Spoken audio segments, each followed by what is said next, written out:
Je vous fais la démonstration en live de pourquoi cette stratégie de encaisser la moitié à la moitié du chemin c'est de la merde. Je l'avais faite à l'époque, hein. C'est d'ailleurs ça que j'avais fait entre guillemets cette simulation. Je m'étais dit mais putain c'était évident que c'était de la merde et c'était sous mes yeux et je m'en suis pas rendu compte quoi. Donc j'ai un mouvement de 100 pips à faire. Vous savez quoi, je vais vous faire le schéma en même temps que vous sur le graphique. On va le faire ensemble parce que là j'ai envie que vous compreniez aussi. Puis même moi il faut que je refasse le schéma parce que je l'ai plus en tête. Mais je me rappelle j'avais fait le schéma, je m'étais dit mais putain mais c'était tellement évident comment j'ai pu passer à côté, j'ai triple andouille quoi. Bon après ça va, j'étais jeune, donc enfin on peut pas tout savoir non plus quoi. Mais alors le schéma c'est le suivant. Ça c'est un mouvement haussier que moi je veux exploiter à la hausse. Ça c'est égal à 100 points. Ok, 100 points. Je prends une position qui est égale à 1 euro du point. Je vais dire que je vais prendre une position de 100K égale 1 euro du point. Alors c'est totalement faux, hein. Dans la vraie vie, 100K, un lot standard, ça fait pas 1 euro du point, ça fait plus 8 dollars ou 9 dollars le point, un truc comme ça. Mais pour mon exemple, on va utiliser un exemple simple, ok?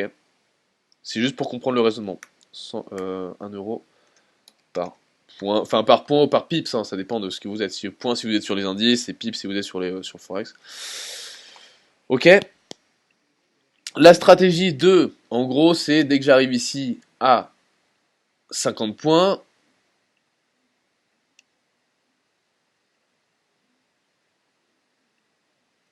je prends la moitié. Donc là, je suis à 50 points. Les gens aiment, entre guillemets, encaisser 50% de leurs bénéfices. Donc en gros, sur une position à 1 euro du point. Donc c'est simple. En fait, regardez. Putain, je me perds dans ma tête, mais... Enfin, je me perds pas dans ma tête, mais ça va vite dans ma tête, mais je sais pas si vous allez, entre guillemets, comprendre quand je vais vous l'expliquer. Le gain, normalement, théorique de ce trade, si je prends que mon TP ou que mon stop loss, c'est simple, c'est soit... Bah, d'ailleurs, on va dire que j'ai un stop loss à moins 50 points. D'ailleurs, j'ai oublié de vous montrer le stop loss à moins 50 points. Et c'est soit, sinon je perds, entre guillemets. Donc là j'ai un risque-reward ratio de 1 pour 2, on va dire. Je sais pas, un truc comme ça. J'ai moins 50 points ici. Moins 50 points égale SL. Et là, 100 points égale TP. Le truc avec ça, c'est quoi? C'est que soit sur ce trade, normalement si je suis une stratégie du style Sylvain Loganada en mode je gagne ou je perds mon trade, bah c'est simple, c'est soit, donc stratégie, je vais mettre strat Sylvain. Suivant la strat de Sylvain, là normalement c'est si je prends mon stop loss, je suis à moins 50 euros. Ok? Je suis à moins 50 euros, pourquoi? Parce que en gros, bah, c'est simple, je suis à 1 euro du point, je perds 50 points, bah voilà, je suis à moins 50 balles. Ok? Donc là je perds le trade. Et là si je gagne, bah c'est très simple, hein, c'est pas compliqué. Si je gagne, je suis à strat Sylvain, je suis à plus 100 balles, hein, c'est tout. Hein. Pas... Le calcul n'est pas compliqué. Hein. Voilà, plus 100 euros. Jusque-là, je pense qu'on est tous d'accord. Strat Sylvain, on va mettre ça en bleu, parce que là, franchement, honnêtement, je commence à plus rien voir. Et border, on va le mettre en, je sais pas moi, je m'en s'en fous. Mais en blanc, si tu veux. Fané, celui-là. Stratégie Sylvain, ça, on va mettre en blanc. C'est beau gosse. Ah, voilà, mon fils. Qu'est-ce que c'est que ce truc là? Ça me saoulait ça aussi. Strat Sylvain plus 100 euros, Strat Sylvain ici, tac, blanc, bim, bim, bim, bim. Allez, on enchaîne, on enchaîne. Plus vite que ça. Allez, si tu veux. Moins 50 euros. Et là, je vais mettre la strat, je sais pas moi, strat des gens. Je vais mettre strat des gens. Strat des gens. Texte, strat des gens ici. Et à plus 50 points, d'ailleurs, cette ligne-là, elle est chum. On va mettre ça comme ça. Trendline. Je vais mettre strat des gens. Ok. Donc là, en fait, ce que les gens font souvent, c'est qu'ici, en fait, sur leur trade, ils prennent un trade à 1 euro du point à un certain prix. Quand le marché arrive à 50 points, donc ils ont un objectif à 100 points, il arrive à la moitié, ils prennent 50% des bénéfices. Donc ça veut dire que sur Une position à 1 euro du point, ils vont prendre 50 points, bah du coup, fois la moitié, je gagne 50 euros, donc du coup, je prends la moitié, je vais gagner 25 euros. Donc sur la strate des gens, à plus 50 points, ils vont gagner égal plus 25 euros. D'accord? Plus 25 euros. Slash, ils ont clôture 50K sur la position de 100K. Donc il reste 50K d'ouvert égale 0,50 euros par point. Jusque là, je pense que vous êtes d'accord, les gars. On est d'accord. La stratégie des gens, je vais la mettre en rouge, en mode c'est le démon, quoi. C'est de la merde. Moi, ce que je veux vous dire par là, c'est que là, en gros, voilà, les gens vont encaisser du coup à la moitié à la moitié de leur position, 50% de leur trade initial, donc 25 euros, et ils ne vont plus avoir que 50K de position ouverte, et ils seront donc à 50 centimes du point. Donc qu'est-ce qui se passe s'ils atteignent leur TP au final? Sur leur TP, donc la stratégie des gens, bah, ils vont gagner 50 euros, enfin 50 points. Je dis de la merde en plus, non même pas. On est à 1 euro du point, 50 points, je gagne 50 euros, je clôture la moitié. J'encaisse 25, il me reste 50K de position ouverte. Donc là, je suis à un latent de plus 25 et je suis à un latent ici, donc je fais 50K x 100. 50K x 100, donc du coup 0,5 x 150, et donc du coup là je finis à 75 euros. Donc 50K x 100, je gagne strat des gens. Donc là, strat des gens, bah, si je vais au TP, c'est simple, j'encaisse que ça. Strat des gens égale 50 euros sur les 100K, sur les 50K restants. Gain final 50 euros plus 25 euros égale 75 euros.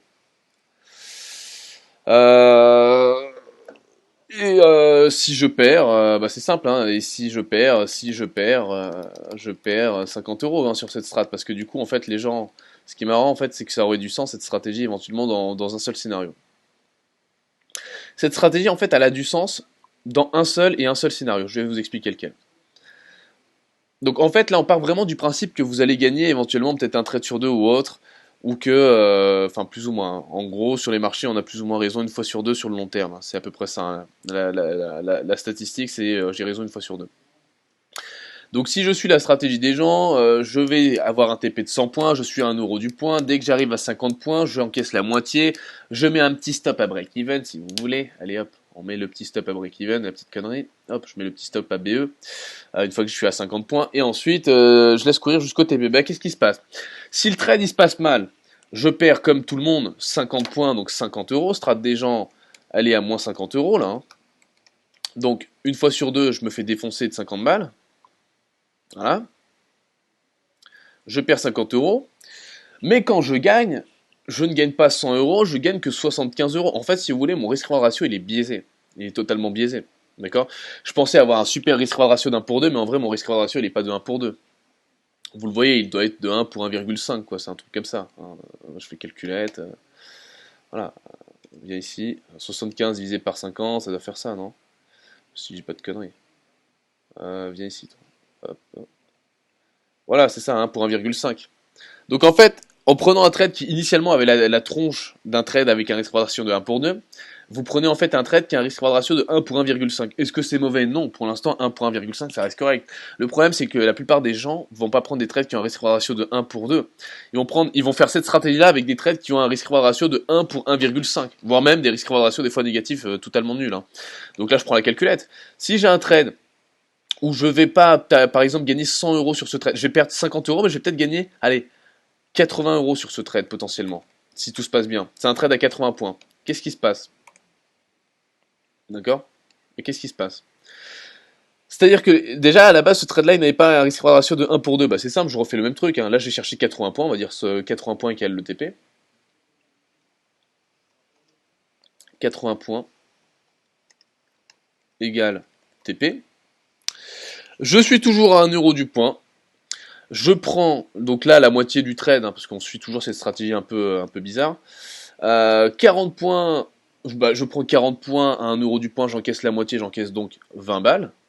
Ok, on est d'accord 20 balles clôturées sur la position de 50K, 50K d'ouvert, je suis toujours à 50 centimes du point. Et là, du coup, j'ai toujours 50 centimes du point qui court sur 80 points, donc ça fait 40. Plus 20, ça fait 60. Ok. Donc là, je gagne 60 au final sur cette stratégie. Donc c'était un trade où je pensais gagner 80 balles. Hein. Donc 80 balles. Je fais 40 plus 20. Ok. Et là, je gagne 40 euros sur les trucs restants. Donc le mec qui au final se disait sur ce trade là, écoute Sylvain, mon risk-reward ratio, il est de, donc 80 divisé par 50, il est de 1 pour 0,6, regarde. Je risque 50 points, mais je vais gagner 80 points Sylvain. Et j'ai ma stratégie où dès que je suis à la moitié, je mets stop break-even, puis je vais éventuellement, et encore, même pas stop break-even, ouais, tu mets stop break-even si tu veux, on s'en fout. Je prends mes bénéfices à la moitié, enfin je prends la moitié de mes bénéfices à la moitié du trade, etc. Bah, le mec il se dit j'ai un risque reward ratio de 1 pour 1,6, mais en vrai non. Quand tu perds, tu vas perdre 50 balles, quand tu gagnes 60. Donc en vrai, ton vrai risque reward ratio il est de 60 divisé par 40. Je suis désolé, hein, c'est la vérité. Il faut le dire, les gens ne calculent pas de la même façon. Quoi? C'est pas possible. Ah mais je dis de la merde, en fait ça va. Hein. Mon risque reward ratio qui était de 1 pour 1,6, il est de 1 pour 1,5. C'est bizarre, je pensais que ça allait être plus nul que ça. Ah ouais. Bah attends, c'est pas possible. La moitié. Les gars, il y a un problème là. Ou j'ai pas pris le bon calcul là. Ah oui, d'accord. Ah non, je dis n'importe quoi. Ok, je suis fatigué, faut que j'aille boire un café moi. Faut vraiment que j'aille boire un café, je dis n'importe quoi. 60 euros de gain divisé par 50, ça fait bien 1 pour 1,2. Je disais n'importe quoi. Ok, je reprends à zéro. Putain, je commence à fatiguer. Sur une stratégie où je risquais 50 euros pour gagner 80 euros, donc j'avais un risque reward ratio de 1 pour 1,5, si je dis pas de bêtises, 8 divisé par 5, ça fait bien ça, oui, non, ça fait 1,6. Donc je pensais avoir un risque reward ratio de 1 pour 1,6, et ben en fait, si j'utilise ma stratégie où je suis à 1 euro du point ou 10 euros du point, ou tout ce que tu veux, et à la moitié du trade, je prends la moitié de mes bénéfices, je mets un stop break-even et je réussis cette stratégie une fois sur deux, ben en vrai, mon risque reward ratio il est de 1 pour 1,2. Et la messe est dite, je pense que là, pour le coup, on est bon. Là, je vous ai prouvé par A plus B que faire cette stratégie-là, c'est con parce que ça nique votre risk-reward ratio et sur le long terme, ça défonce vos mathématiques. Et sur le long terme, c'est des trades qui sont voués à vous faire perdre de l'argent. Alors pourquoi ça peut être intéressant de les faire? Ça peut être intéressant de les faire quand on est débutant pour se mettre en confiance. Parce que en fait, quand on est débutant, et qu'on n'a pas confiance en soi, effectivement, ce type de trade-là, c'est sympa. Pourquoi? Parce que déjà, on encaisse souvent de l'argent. Sur ce type de trade-là, une fois sur deux, quand je suis plus ou moins dans le bon sens, je vais encaisser de l'argent, la moitié de mes bénéfices. Donc j'ai un sentiment de sécurité. Je me dis, je mets de l'argent de côté, j'encaisse, je suis pas con. Et en plus, je mets un petit stock break-even. Donc ça va, je suis protégé. Mais ce n'est qu'une illusion, les gars. Ce n'est qu'une illusion. Et c'est une très grosse illusion parce que vous avez raison une fois sur deux là-dessus, bah une fois sur deux vous vous plantez, hein. Une fois sur deux vous arrivez là, bim, c'est perdu, c'est gagné, hein. Enfin c'est perdu, c'est fini. Et une fois sur deux, bah ça va bien se passer, mais vous allez prendre la moitié là, stop break-even ici, et puis ensuite, et puis en plus c'est même con parce que des fois, ce que vous allez faire, c'est que vous allez perdre 60% de votre argent là, soit des fois vous allez gagner votre trade là, vous allez prendre la moitié de vos bénéfices là, vous allez mettre un stop break-even, le marché va baisser là, va toucher votre stop, vous allez finir à zéro, enfin 0 sur les 50K de position restantes qui étaient ouvertes, et vous avez encaissé 50K à plus 40 points, donc 20 balles, donc vous aurez encaissé 20 balles pour un risque de 50 euros. Donc en fait, vous niquez vous défoncez votre risque-reward ratio avec ce genre de choses-là. Vous comprenez? Vous comprenez à quel point ça n'a aucun sens? C'est-à-dire que déjà, une fois sur deux, si vous avez raison, c'est bien, hein, c'est une fois sur deux, j'ai tort, une fois sur deux, j'ai raison là. Déjà, mon risque-reward ratio, il est pas bon, il est totalement pénalisé par cette stratégie idiote. Mais d'autre part, si je n'ai pas raison une fois sur deux, mais peut-être une fois sur trois, parce que je mets un stop break-even, parce que là je pars du postulat aussi que s'il n'y avait pas s'il y avait pas ce stop break-even, des fois le marché va venir ici, puis ensuite va osciller là, puis ensuite va partir au TP. Sauf que s'il y a un stop break-even là, c'est encore pire. C'est-à-dire que là, je vais gagner de l'argent, bim, là, je suis sorti de position. Donc là, en fait, en gros, j'aurais risqué 50 euros pour gagner 20 euros. Le risque-reward ratio, il est négatif. Vous vous rendez compte à quel point ça n'a plus de sens, là, par contre? Ça n'a plus de sens. C'est une stratégie perdante. Je crois que je vais faire une vidéo sur YouTube où je vais vous expliquer ça. Je vais faire une vidéo sur la chaîne YouTube où je vais expliquer que ça, c'est de la merde. Franchement, c'est nul. Et tout le monde me dit, mais Sylvain, tu dois mettre des trailing stops, Sylvain, mets tes stops à break-even, Sylvain, prends la moitié de tes bénéfices à la moitié de la position. Mais les mecs, arrêtez, quoi, arrêtez, ça n'a aucun sens, faites les maths. Et à un moment donné, posez-vous devant une feuille, là, comme ça, comme je l'ai fait là, et puis faites les calculs, ça n'a aucun sens, vous l'avez vu. On vient de le voir là ensemble. Est-ce que ça, pour vous, c'est une stratégie gagnante? Non, je ne pense pas. En tout cas, pour moi, ça ne l'est pas. Alors que cette stratégie-là, elle a déjà plus de sens. Alors, cette stratégie-là, c'est simple, hein, elle est toute conne, hein. C'est j'ai raison, j'ai tort. Donc, il n'y aura pas de, elle est plus dure psychologiquement, parce qu'il n'y a pas de phase où j'encaisse de l'argent, il n'y a pas de phase où je me dis, ah, j'ai quand même encaissé 40 points, je suis quelqu'un qui traite bien. D'accord? Psychologiquement, elle demande d'être beaucoup plus, entre guillemets, mature. Dans le trading, hein, pas dans la vie de tous les jours, hein. Vous pouvez être le Dalai Lama, mais en trading, si vous êtes aussi mature que, je sais pas moi, un bébé, ça sert à rien. Donc, dans la maturité de votre psychologie de trainer, il faut que vous soyez assez fort pour justement uniquement faire ça. J'ai raison, j'ai tort, point barre, c'est tout. Hein. J'ouvre un trade, j'ai raison ou j'ai tort, c'est tout.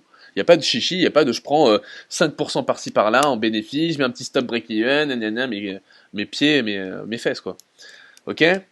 Bon, je me suis un peu enflammé, mais c'est parce que en même temps, cette stratégie, il y a tellement de gens qui arrêtent pas de me dire de la faire, j'ai envie de leur dire, mais les gars, déjà, enfin, vous savez même pas de quoi vous parlez, vous avez même pas fait, vous avez même pas pris le temps, je suis sûr, d'analyser votre stratégie de fond en comble, quoi.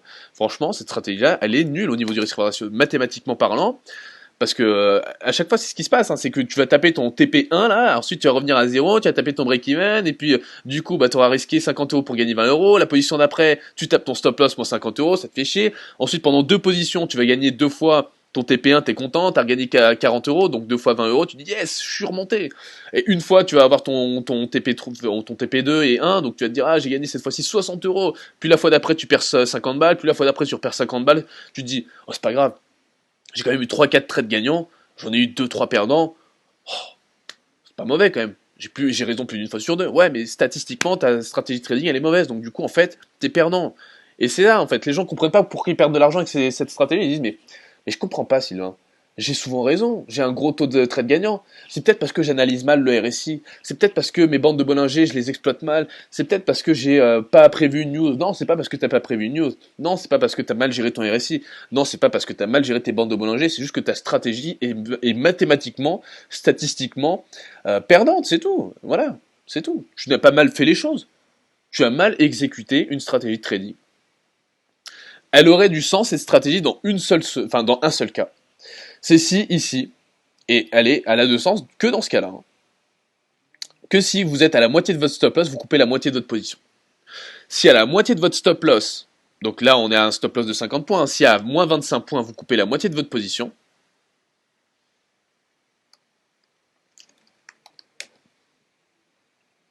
bah là, ça a du sens. Là, mathématiquement parlant, votre espérance de gain revient à quelque chose de correct. Mais après, vous pouvez faire ça, hein.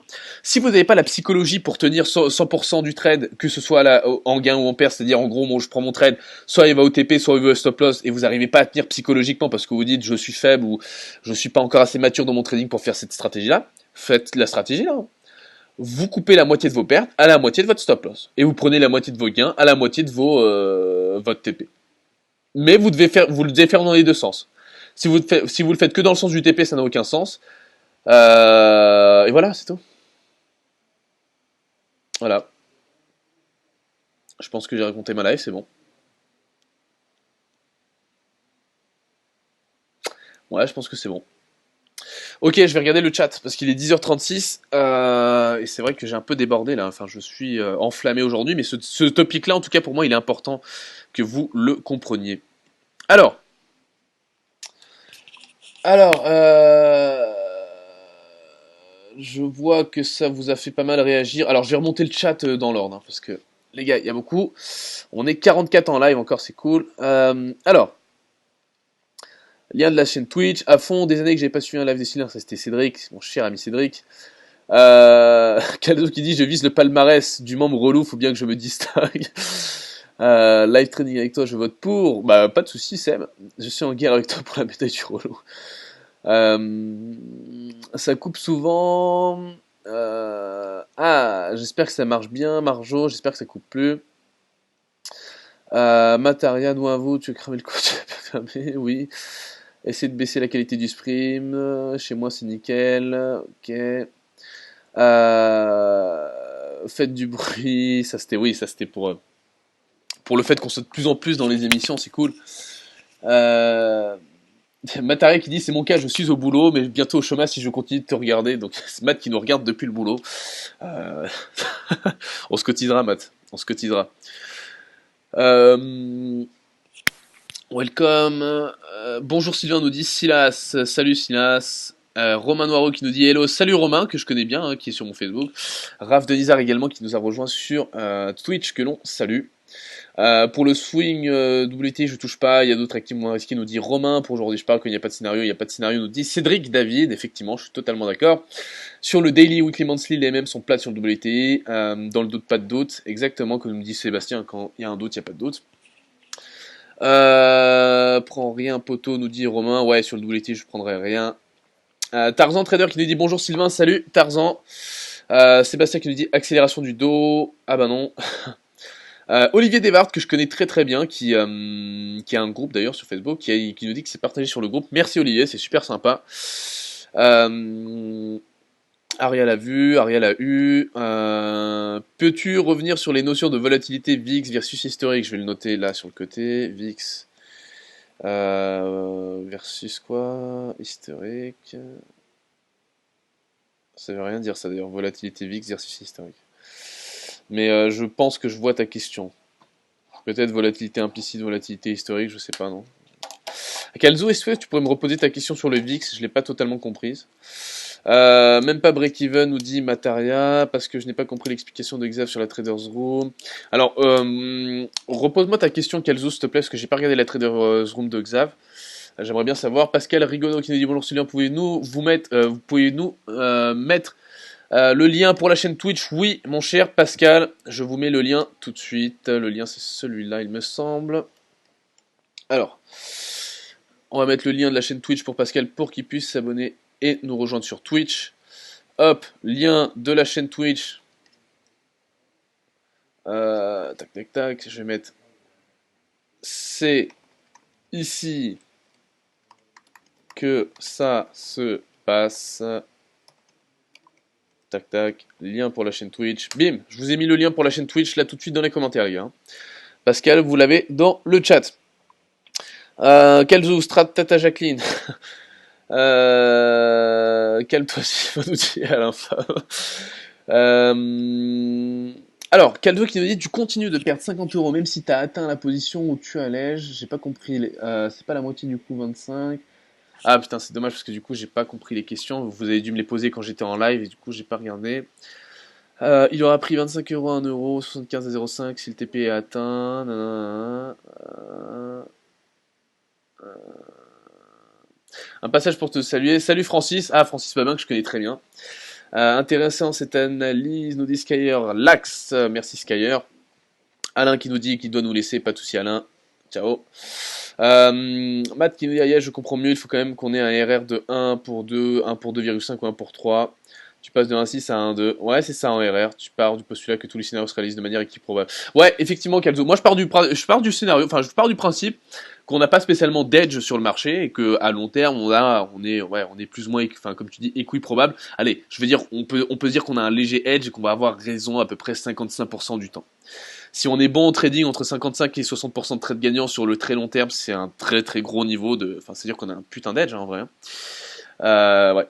Mais je pars du principe, partez du principe qu'on a une chance sur deux, voilà. Et que voilà, quand on est débutant, c'est une chance sur deux, ça monte, ça descend. Et avec l'expérience, on peut avoir un edge, on peut passer de 50 à 52, 53, 54, 55% de trade gagnant sur le long terme. Ah oui, fais ta vidéo, mieux vaut petite perte, gros gain que pas de perte et micro gain. Avec ta stratégie, quel est l'impact sur ton drawdown? C'est pour ça que mon drawdown est dégueulasse. Intéressant ton dernier point, en utilisant que le break-even. Salut Sylvain, tu penses quoi de l'action Renault? Alors, Pierre Aria, Renault, on en a parlé, je crois, je sais même plus si ouais, on en a pas parlé. Renault, on va regarder, Pierre. Je la note tout de suite. J'ai deux questions. J'ai une question sur le VX de Calzo qu'il faut que je réponde, mais Calzo, faut que tu me la reformules. J'ai une question sur Renault, et ensuite les questions sur le break-even, etc. Je suis de retour, ça marche. Quand tu arrives à ton TP1 et que tu encaisses hein, la moitié de tes gains, ton SL n'est-il pas alors de la moitié de la position? Ah oui, c'est pas con, c'est pas con.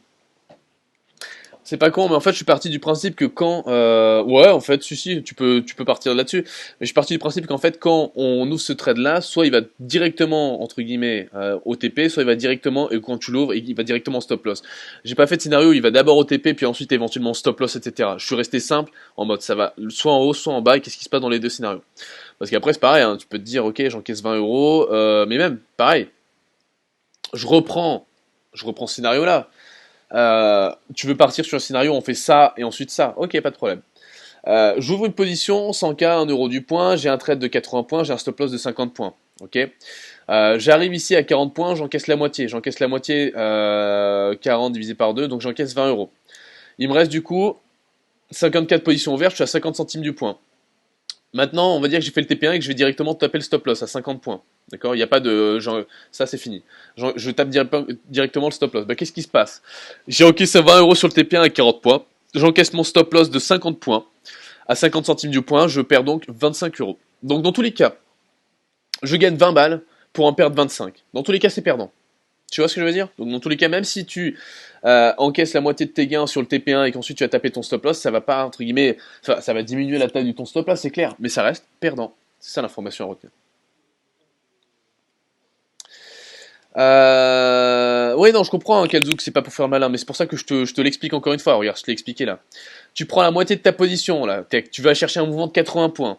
Tu vas à la moitié de ta position prendre la moitié de tes bénéfices. À 40 points, tu prends la moitié de tes bénéfices. 40 points fois 1 euro, ça fait 40 euros divisé par 2, parce que tu prends la moitié, ça fait 20 euros. Il te reste 20 euros de position enfin, il te reste 54 positions ouvertes. Donc, tu es à 50 centimes du point. Si on va jusqu'au TP, tu vas donc gagner 80 points fois 50 centimes du point, 40 euros. Et si le cours, après avoir fait le TP1, il va taper le stop loss, tu vas donc perdre, entre guillemets, 50 points fois 50 centimes du point, 25 euros. T'es perdant. Et tu as gagné 20 euros ici, tu as perdu 25 euros ici. Voilà. C'est aussi simple que ça, hein, c'est pas compliqué. Voilà. À la limite, ça pourrait avoir du sens sur des stratégies où le risque-reward ratio il est de 1 pour 10, quoi. Enfin, ouais, s'il est de 1 pour 10, tu prends la moitié de tes bénéfices et la moitié de ta position, bah ouais, ça fait 1 pour 5, et là, ça a du sens. Mais pour des scénarios à 1 pour 2, c'est compliqué, quoi. Enfin bref, il y a plein d'exceptions, etc. Je suis rassuré sur mon drawdown pourri, nous dit Cédric David. Ouais. Non, mais ça arrive, quoi, mais c'est pas grave. Non, mais le plus important, c'est que vous compreniez que le trading, en fait, plus c'est simple, plus c'est gagnant, en fait, hein. C'est toujours comme ça, plus c'est simple, plus c'est gagnant. J'ouvre un trade, je perds ou je gagne, c'est tout. Et entraînez-vous à juste respecter votre plan et votre scénario. Point barre. Ok, les TP1, les TP2, les break-even, machin, ça va juste vous rassurer et vous donner une fausse image de votre trading qui est que vous maîtrisez alors que vous maîtrisez pas. D'accord.